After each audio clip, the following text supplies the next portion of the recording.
Okay, this was supposed to be an outdoor toy, but she was way too excited to wait.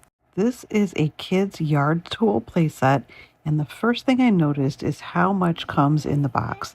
There are multiple pieces, tools, and even a belt and gloves. She actually wanted to put this together herself, and I was surprised how easy it was.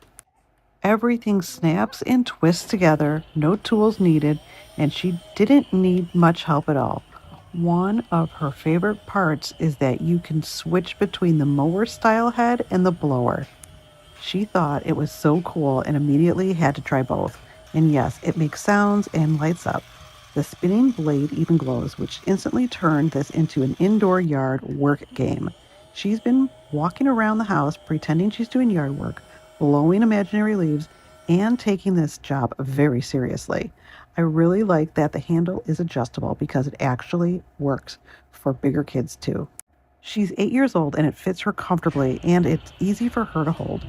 It also comes with gloves and a tool belt with real gardening tools, so it's not just pretend play. It actually encourages hands-on learning and helping.